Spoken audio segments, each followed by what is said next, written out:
Jewish Online Magazine. Welcome back to part 3, interviewing Jerry Goldstein about the Golden Age of Ilford Jewry. We were discussing, Jerry, about the Rabbanut,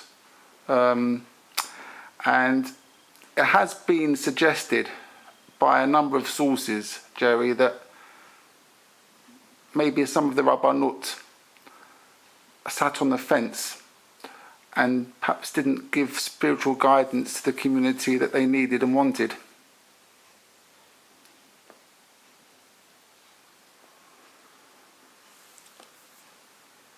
You see, like I said before, it was a problematic of trying to engage the caliber of rabbi that we required for the area.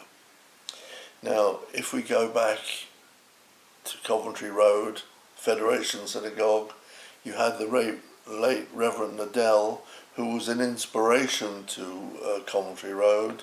I've already mentioned Reverend Sidney Black and Cousin Skaletsky, characters who worked their socks off for the community. So that cousin that you mentioned was an absolute dynamic cousin, wasn't he, Jerry? Well, Reverend Skaletsky was a dynamic cousin and also a character par excellence. And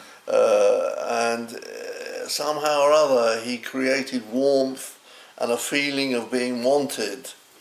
And this encouraged people to come. You know. He was part of the Golden Era, wasn't he? Absolutely. And his successor, the Reverend Avron Levin, was also who I worked very closely with when I was warden for 6 years. And I must say, I've always regarded Avron Levin as probably one of the best parochial rabbonim I've ever come across. No matter what you wanted, no matter what time of day or night, Avron Levin was always there for the benefit of the community. And nice. Today it's very difficult to get this type of worker.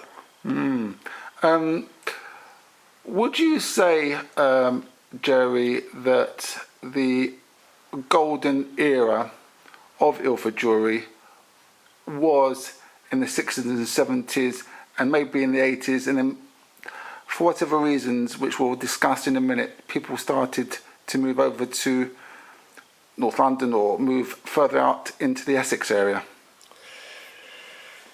I think one of the reasons why a lot of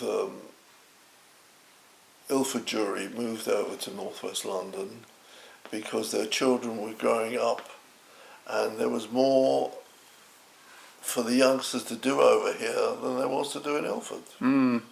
And I think this is one of the major things that the children encouraged the parents to come over to northwest London because there was more activity over here. Even during the Golden Era, when there was tens of thousands of Jewish people. Yeah, I know, but you know, you're talking about the late 80s now, and that's when the numbers started to dwindle. And in the 90s, they became very drastically dwindled from what they were in the 70s and the 80s. Do you think, Jerry, that other communities in London or in Europe, worldwide, can learn lessons from what happened in Ilford?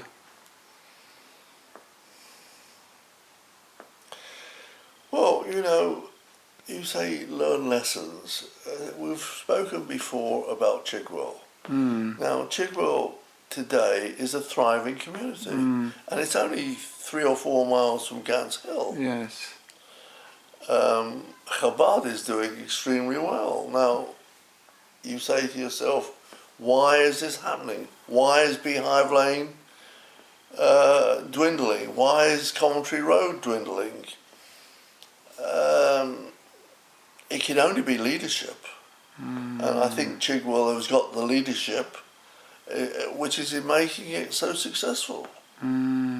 where perhaps the other schools haven't got the leadership, both rabbinical and lay leadership. Do you have any memories when Rabbi Godleski came into town? Govleski, Rabbi Godleski, yeah. that was in Cranbrook Road, Yes, above the grocery exactly. shop. Yes. Yes, I remember that well, actually. He was a very nice man. Did you work with him at all? No, I didn't. No, I didn't. We did have an association because of my association with Beehive Lane, but I wouldn't say I was very close with him. Right, right.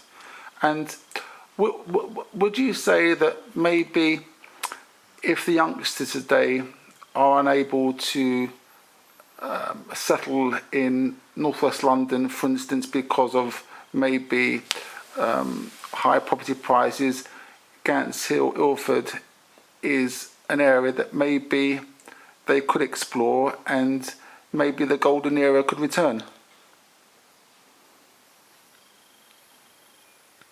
As I said to you before, I'm still a great believer that Ilford Jewry can revive. It's a question of whether the United Synagogue will implement the revival is another story. Do you know if they're keen to do it? Well, I must say that I have expressed my opinions of the way Beehive Lane is being run. I wouldn't say I'm terribly happy about it. I've expressed my opinions to the United Synagogue and they've agreed with me, but they haven't done anything about it. So therefore, you know, do they want to revive Ilford? I don't know. I can't answer you. And what would be your message, your final message to Jewish online magazine viewers, Jerry, about the golden era of Ilford Jewry? I think Ilford was a unique community. It was something, you know, I arrived from the East End of London in 1962, just before I got married, and it was fantastic. You know, you go to shul on the Shabbos, and it was full to capacity. And I'm talking about the Betty Gabriel Hall before we had the new building in Beehive Lane, further down the road. We had a wonderful choir in those days. Today we've got a choir, but consisting of 6 or 8 men over the age of 80. No youngsters coming in. And it really needs someone who, a dynamic rabbi, to come and go knocking on the doors, and I think you'll be pleasantly surprised with what you will find. Well, Jerry, that's a very, very encouraging and inspiring end to our chat about the Ilford Jewry. Thank you very much indeed for joining. It's a pleasure being here. Thanks very much. Thank you, Jerry. Thank you.